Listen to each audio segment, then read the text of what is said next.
SER Podcast. Son las 11 de la noche, las 10 en Canarias. En la cadena SER, Hora 25. Isabel Villar. Irán está difundiendo esta noche que tiene a sus órganos de decisión reunidos ahora mismo para analizar el memorando de acuerdo con Estados Unidos. Es lo que ha informado a la televisión estatal del país el portavoz del Ministerio de Exteriores iraní, sin dar más detalles. Desde ese departamento tratan de colocarse vencedores ante la administración Trump al vender, por ejemplo, que las conversaciones nucleares solo se celebrarán después de que se aplique una primera fase del acuerdo provisional para la paz y que ellos controlarán con Omán el estrecho de Hormuz. Guerra también de propaganda, aunque es novedoso que tanto Irán como Estados Unidos coincidan esta noche en que el acuerdo entre ellos, tras más de 100 días de guerra, está cerca. Pakistán, de hecho, el país mediador, afirma que el pacto se ha alcanzado ya. Victoria García, buenas noches. Hola Isa, buenas noches. Parece que ahora sí está hecho, que Estados Unidos e Irán han alcanzado un acuerdo de paz, que se estaría redactando ese acuerdo para su firma oficial. A esta hora, según los medios de comunicación iraníes, dice que está reunido el alto mando del país para examinar el contenido del texto. Parece que solo hay reminiscencias en lo referido al papel de Israel. Consideran que Estados Unidos no puede obligar a Israel a que no ataque Líbano, y además el ministro de Exteriores hebreo decía esta tarde, después de volver a atacar Líbano precisamente, que independientemente del acuerdo, ellos y su ejército no van a retirarse de lo que llaman zona de seguridad, que son casi 20 kilómetros frontera dentro del Líbano y de Siria. Tampoco se van a ir de Gaza, dicen. O sea que la ocupación de facto de Israel de los territorios vecinos se mantendrá. En el borrador del acuerdo al que han llegado, Irán y Omán administrarán el tráfico naval por el estrecho de Hormuz. Se levantarán las sanciones contra el régimen iraní, que tienen bloqueados cientos de miles de millones de dólares. Se negociará un programa de desarme nuclear a plazos. Pakistán habla de éxito complicado. Es Arif, el primer ministro, hoy tras una reunión de su gabinete.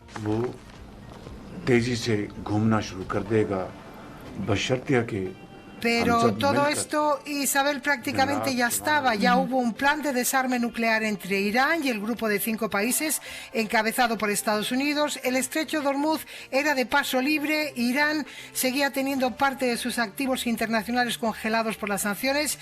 Y entonces la pregunta ahora es, ¿esta guerra para qué ha servido? Estaremos pendientes, Vicky, de cualquier novedad. Gracias. Un saludo, buenas noches. Así termina un día en el que se le ha acabado de complicar el frente judicial a José Luis Rodríguez Zapatero tras la tasación de las joyas que estaban en su caja fuerte, tasación en más de 1.300.000 euros, y con el Papa León XIV volviendo ya a Roma tras su histórico viaje de 6 días en España. Vuelta con anécdota final, el pontífice vuela en un Falcon del Ejército porque el avión en el que tenía que hacer ese viaje ha tenido un problema técnico y han tenido que cambiarlo. Ahora mismo lo contamos. Antes vamos con la ropa que nos tenemos que poner mañana. Jordi Carbó, buenas noches. La poca ropa que nos tendremos que poner durante el fin de semana, o directamente ya bañador, bikini, lo que sea, porque, bueno, lo ha estado intentando varias veces desde finales de mayo llegar el verano, y ahora ya va a llegar definitivamente. No olvidemos que estamos a 12 de junio, estamos normalizando estas situaciones, pero viene una situación como mínimo durante 2 semanas con temperaturas que se moverán entre valores de pleno verano o incluso de canícula. Es decir, muchas horas de sol, máximas de 30-35 grados será lo más habitual, por encima de los 35 y cerca de los 40 en esos puntos habitualmente más cálidos del interior, sobre todo en Extremadura y el valle del Guadalquivir.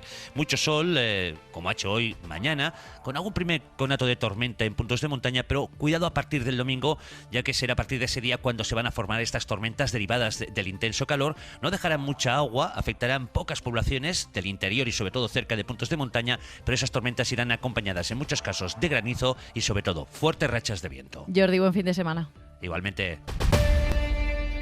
Un expresidente del gobierno investigado por contrabando. Es lo que ha pasado hoy con José Luis Rodríguez Zapatero. El juez, que ya lo investigaba por liderar presuntamente una red de tráfico de influencias a cambio de comisiones, le ha imputado 2 delitos nuevos: contrabando y delito fiscal, en una pieza separada sobre las joyas que le encontraron a Zapatero, que le encontró la policía al registrar su oficina dentro de una caja fuerte en su despacho.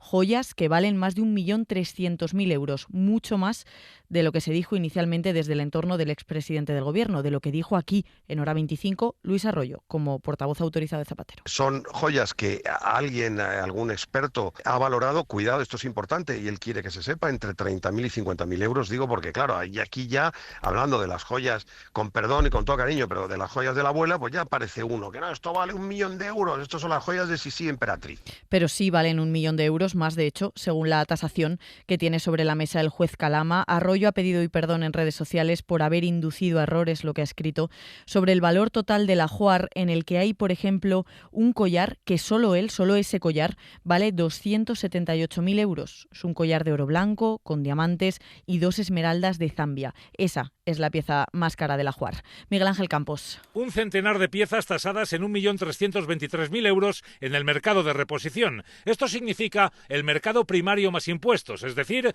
que si hubieran sido adquiridas en una joyería, habría que tener en cuenta los márgenes comerciales y su precio sería superior. Entre ese centenar de joyas intervenidas en la caja fuerte de Zapatero, hay una decena que supera los 50.000 euros. Entre ellas destaca como más cara un collar de diamantes y 2 esmeraldas de Zambia con un valor de 278.000 euros, o un collar de oro blanco, diamantes y 13 zafiros de Tailandia tasado en 220.000. También un collar de oro blanco con bandas de diamantes y 5 rubíes naturales de 155.000, o una sortija tipo cóctel en oro blanco y una esmeralda de Zambia coronada con motivo vegetal cuajado de diamantes tasada en 85.000 euros. También hay joyas y relojes de muy escaso valor. Dice el juez que el origen de todo esto ahora mismo no está justificado. Cuando la policía lo encontró en la caja fuerte, la secretaria de Zapatero habló de que había cosas de herencias de su mujer y también de viajes en el extranjero. Bueno, insiste el juez en que todo esto lo podrá explicar Zapatero cuando comparezca la semana que viene. Ni consta de momento que haya pagado impuestos por estas joyas o que las declarara en aduanas si es que las trajo fuera de España. De ahí esta nueva pieza por la que tendrá que responder también Zapatero cuando declare ante el juez Campos. Una pieza separada por esos 2 delitos, porque el origen de esas joyas, tasadas ya de forma preliminar en 1.323.915 euros, no está de momento justificado. El juzgado no tiene constancia de la trazabilidad fiscal que corrobore su adquisición y que hayan sido declaradas al fisco, lo que constituye un indicio objetivo de la posible existencia de fraude tributario, ya que estas joyas de elevado valor están sujetas a obligaciones fiscales. En cuanto al posible delito de contrabando, el juez destaca que tampoco hay constancia de documentación aduanera o facturas de importación que descarten que las joyas han sido introducidas en España sin pasar los controles legales. El magistrado explica que Zapatero tiene los días 17 y 18 de junio, cuando está prevista su declaración, la oportunidad de aportar la documentación pertinente y disipar cualquier duda sobre la ilicitud de la posesión de estas joyas. Nuevo palo lo de hoy para el PSOE, que ya sin esto afrontaba la semana que viene como una semana complicada. El lunes, la mujer del presidente del Gobierno, Begoña Gómez, comparece por la tarde ante el juez Juan Carlos Peinado, y lo decía Campos, el miércoles y el jueves está prevista la declaración de Zapatero en la Audiencia Nacional. Declaración a la que muchos en el PSOE se encomiendan casi con la fe de que Zapatero pueda dar algún tipo de explicación razonable a todo lo que estamos conociendo. Públicamente el Gobierno lo apoya. El tema en particular de las joyas genera una incomodidad enorme entre los socialistas ya desde que aparecieron las fotos, y ahora que sabemos su valor y estas nuevas imputaciones al expresidente del Gobierno, pues eso ha terminado de escalar. Ana Fernández Vila. Es otro golpe para los socialistas por un asunto, además el de las joyas, que ya les venía generando mucha incomodidad y que les estaba costando explicar. En Moncloa y en Ferraz cruzan los dedos para que Zapatero sea capaz de aclararlo todo ante el juez, también el origen de esas joyas que algunos en el PSOE se preguntan por qué decidió guardar en su despacho de la calle Ferraz. Nadie niega que la espera hasta esa declaración se les está haciendo larga, y ahora con este último movimiento más, pero la decisión de apoyarle y mantener su confianza en él la mantienen, como confirmaba hoy la ministra Diana Morant. Esperaremos a ver cuáles son sus explicaciones y cuál es la declaración del presidente Zapatero. Yo me mantengo en mi apoyo y en mi confianza al presidente Zapatero. En Moncloa, además, minimizan la apertura de esa nueva pieza, entra dentro de la normalidad y un juez ordenando sus trabajos, dicen, tras haber recibido la tasación de esas joyas que, por cierto, se niegan a valorar con el argumento de que no pueden comentar procedimientos en curso, aunque mantienen, eso sí, sus críticas por la acumulación de coincidencias, dicen. Los que no lo ven ni mucho menos con normalidad son los socios. El socio de gobierno del PSOE, Sumar, que exige explicaciones sobre este asunto, lo ha hecho Mónica García, ministra de Sanidad. Entonces, más que cuánto cuestan es de dónde han salido, ¿no? Yo creo que es la pregunta que nos podemos hacer y en la que espero que Zapatero pueda dar todas las explicaciones. Explicaciones que también pide el coordinador federal de Izquierda Unida, Antonio Maillo. Joyas con un valor que es absolutamente desproporcionado a lo que solemos tener el común de las personas. Todo esto lo que exige explicaciones cuanto antes y clarificación. Está la cosa muy poco clara, ¿no? Y en el PP lo que tienen claro es que el expresidente del Gobierno ha mentido desde el primer momento con el valor de estas joyas al difundir que era mucho más bajo. Esther Muñoz es la portavoz en el Congreso. Lo primero es que mintieron. Ni es herencia de una abuela, ni valen 30.000 euros. Tenemos que saber de dónde vienen, quién se las dio, por qué no las tributó. Deja a las claras que miente, y solo quien tiene algo que ocultar miente, ¿no?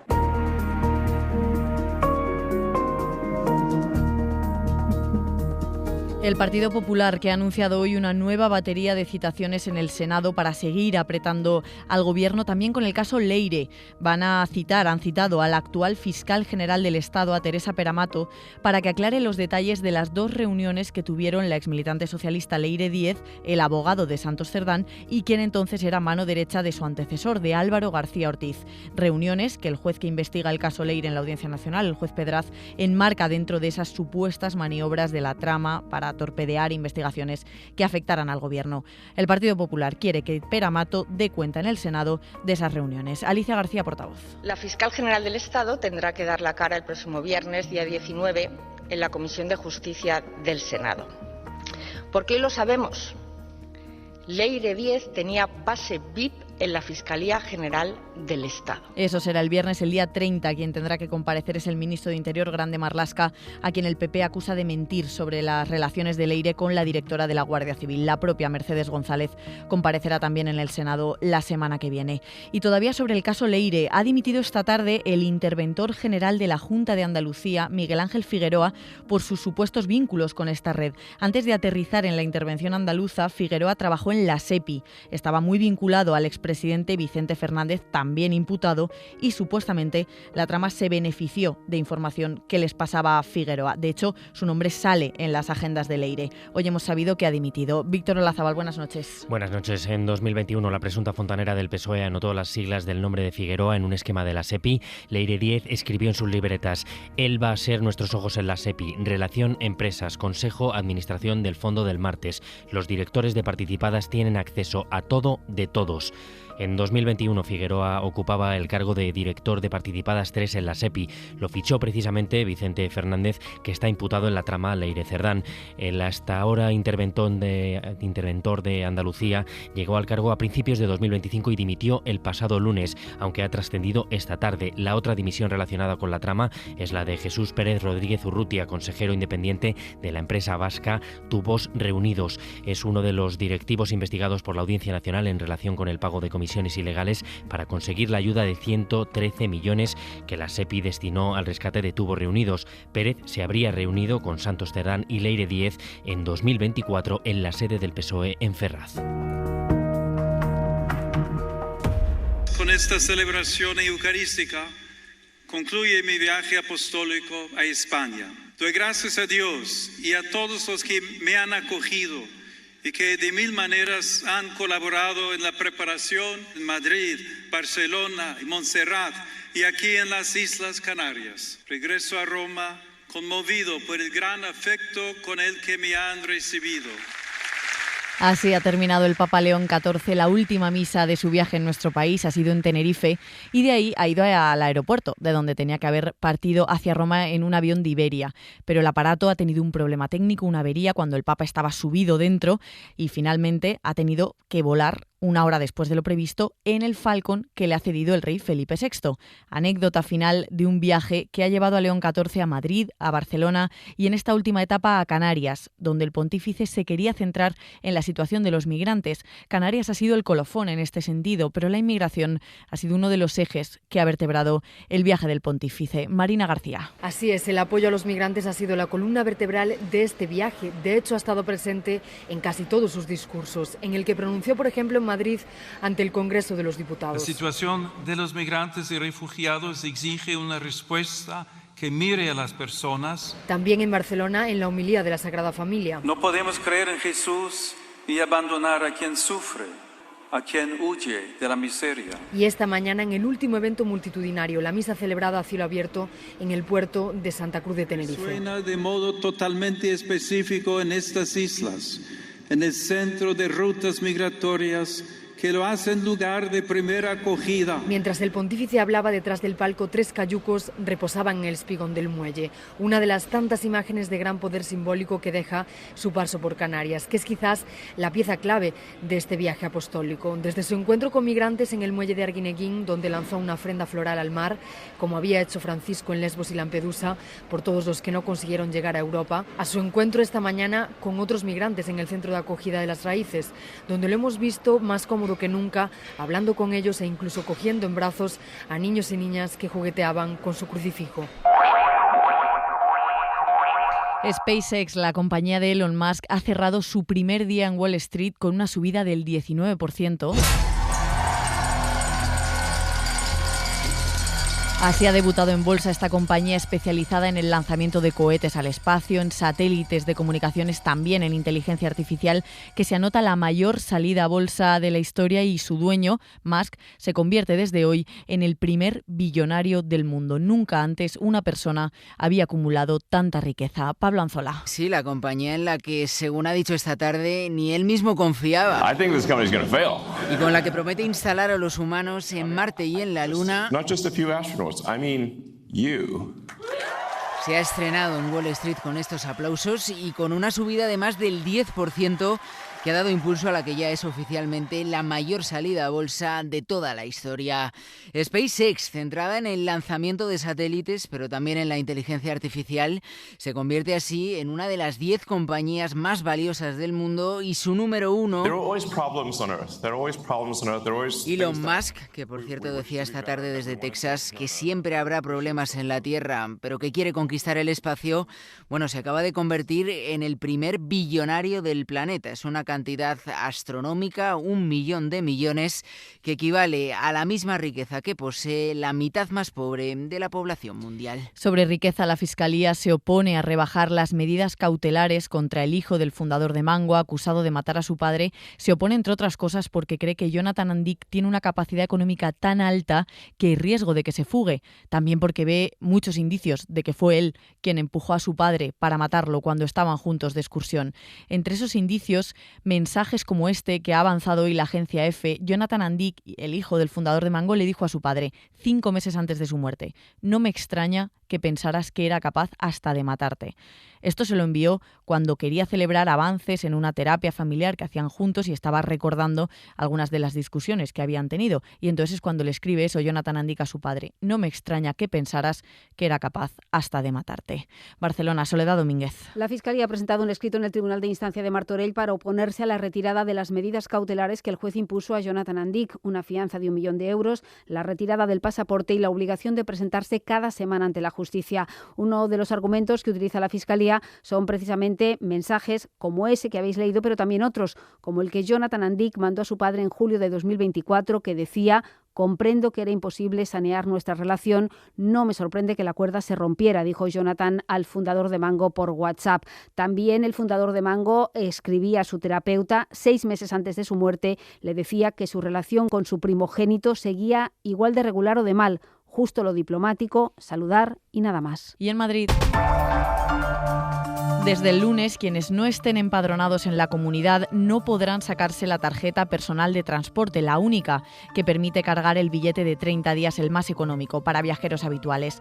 La lista de afectados por esta decisión es larga empezando por los migrantes que hasta ahora sí podían acceder a estas tarjetas independientemente del padrón, de si estaban o no empadronados.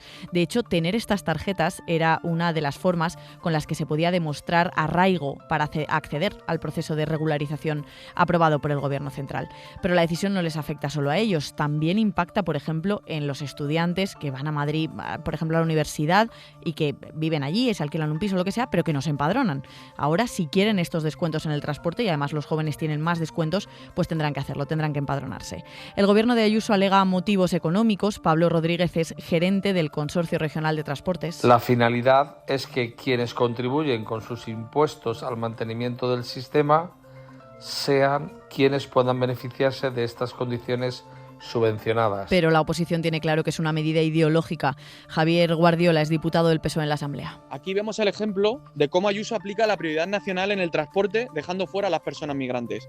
En un momento en el que están los pactos de PP y Vox con la prioridad nacional en distintas comunidades autónomas, Ayuso llega y lo que dice es que ella no necesita Vox para aplicar la prioridad nacional. Y también critica a Manuela Bergerot, de Más Madrid. Y es la demostración de que Ayuso no necesita a Vox para hacer la vida más difícil a las personas migrantes y usar la burocracia para excluir y perjudicar a las personas de todos los orígenes. Nos oponemos tajantemente a esta medida absurda. El abono de transportes debe servir para toda la gente corriente que levanta Madrid cada mañana sin pedir pasaporte ni padrón. Hora 25. Isabel Villar. 7 meses tenía el bebé al que un soldado israelí mató en Cisjordania la semana pasada de un tiro en la cabeza en Hebrón. El soldado disparó contra el coche en el que viajaba el niño con sus padres, porque eso dijeron desde el ejército, el coche iba acelerando hacia el soldado, contra el soldado. Pero una ONG israelí de derechos humanos ha publicado esta semana un vídeo del momento.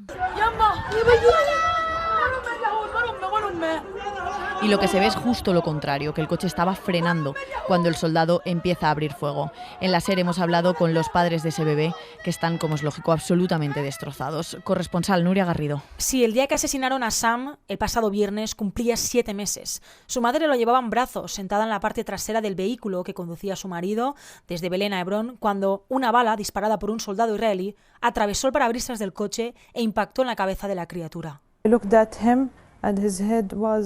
Bajé la mirada y vi su cabeza destrozada. Intenté ayudar a mi hijo. Cuenta Dania, la madre, todavía desde la cama, muy herida por la metralla. Además, quiere denunciar cómo el soldado salió corriendo tras dispararle sin darles asistencia médica y que después volvió para deshacerse de las cámaras de las calles. The army came and collected all of the cameras of the area. El padre del bebé insiste en que el soldado no tenía motivos para abrir fuego contra ellos. With no reason shooting. Y pese a la publicación del vídeo de esta ONG, el ejército israelí no ha tomado ninguna acción contra el soldado que disparó contra el vehículo. Solo se ha limitado a decir que van a abrir una investigación. En Cuba, en medio de una durísima presión de Donald Trump, el presidente Miguel Díaz-Canel ha anunciado un amplio paquete de reformas para ir avanzando en la liberalización de la economía cubana, castigada por las fuertes sanciones de Estados Unidos y también bajo amenazas de Trump de algún tipo de toma amistosa de la isla, como ha dicho varias veces. En este contexto, anuncio, como decimos, de Díaz-Canel. Son tiempos en que hay que cambiar. El país no está detenido, el país está enfrentando con inteligencia toda esta situación. No todo lo podemos decir tan claramente porque el enemigo está acechando todo. Entre las medidas anunciadas se incluye la participación de empresas públicas en el mercado cambiario, la autorización de inversiones a ciudadanos cubanos en el exterior y una reducción también de la burocracia. Corresponsal de la SER en América Latina, Berta Reventos. Ante la peor crisis de su historia, el gobierno cubano anuncia una descentralización sin precedentes del aparato estatal con el objetivo de flexibilizar la economía y hacer frente a la asfixia energética y a las sanciones de Estados Unidos. El presidente Miguel Díaz-Canel ha anunciado esta mañana un paquete de medidas tras reconocer que son tiempos en los que hay que cambiar. Estados Unidos no se perdona de que a esta altura, con toda la máxima presión que han ejercido, la revolución sigue existiendo y el país sigue funcionando. Y como siempre nos enseñó Fidel, en los tiempos complejos no se puede prescindir de la pasión por el desarrollo, del desempeño, de la creatividad. Las nuevas medidas liberalizadoras incluyen la participación de empresas públicas en el mercado cambiario, la autorización a la inversión de cubanos en el extranjero, el fin de subsidios a productos y una reducción de la burocracia en general para desatascar la actividad económica. Cuba acumula años de una crisis que se ha agravado desde la toma estadounidense de Venezuela, su principal suministrador de petróleo, el pasado mes de enero. Y en Bruselas, los 27 han dado hoy el primer paso para la negociación de la adhesión de Ucrania a la Unión Europea, gracias al cambio de gobierno en Hungría. Orbán bloqueaba el proceso, pero su sucesor Magyar levanta el veto, así que los Estados miembros han acordado poner en marcha el grupo de negociaciones de adhesión a la Unión Europea con Ucrania y también con Moldavia. Corresponsal Enrique García Pozo. El nuevo gobierno húngaro ya había anunciado que levantaría el veto que ejerció hasta el último momento el ejecutivo de Orbán, pero ha sido esta tarde cuando los 27 han dado luz verde por unanimidad para abrir el primer capítulo de las negociaciones de adhesión de Ucrania y Moldavia. Negociaciones formales que comenzarán este mismo lunes, después de 2 años de bloqueo. Ahora se inicia un proceso largo y complejo, que se repartirá en 6 bloques temáticos. El primero de ellos, en el que se empezará a trabajar la semana que viene, es el relativo al Estado de Derecho, el respeto a los derechos humanos o la independencia del Poder Judicial. En un comunicado, Antonio Costa y Ursula von der Leyen afirman que la ampliación es una elección estratégica. Al acercar nuestras naciones, fortalecemos la paz, la seguridad y la prosperidad en todo nuestro continente. Aquí en España, un hombre de 80 años y una mujer de 75 han muerto hoy en una playa de Torrox en Málaga. Se trataba de 2 bañistas y la principal hipótesis apunta a que se han ahogado. Nieves Egea. Todo apunta a que los 2 bañistas eran extranjeros. Él tenía 80 años y ella 75. El primero de los cuerpos fue avistado cerca de la orilla, en la playa de los Lindes de Torrox, y a 200 metros se encontraba el otro cadáver, según fuentes cercanas a la investigación. Los agentes han encontrado en la zona un vehículo que pudiera ser de la pareja. Las hipótesis apuntan a que pudieron morir ahogados, dado que la mar estaba agitada mientras se bañaban, aunque será la investigación la que determine este extremo. De esa investigación se ha hecho cargo la Guardia Civil. Hora 25, con Isabel Villar.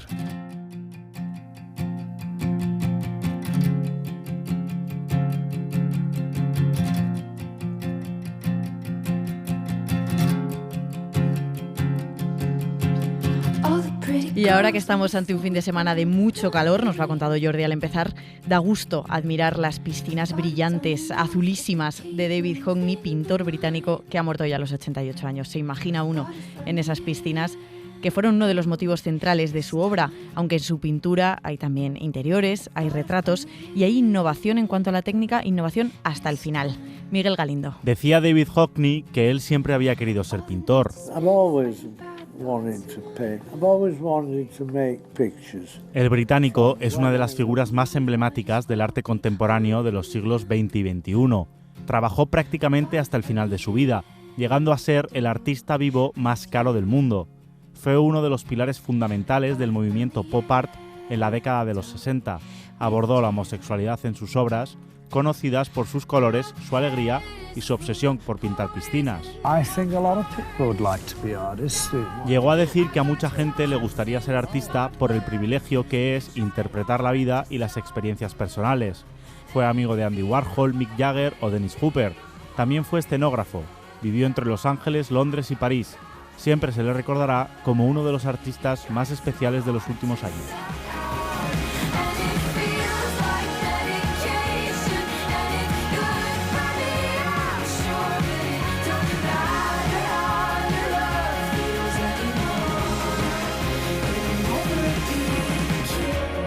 Así nos despedimos. Pasen un muy buen fin de semana. Hasta el lunes.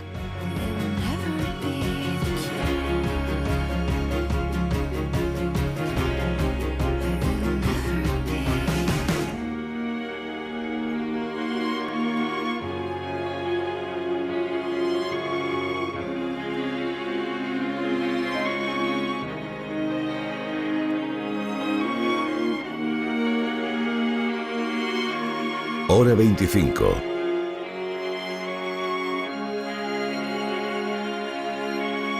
Isabel Villar.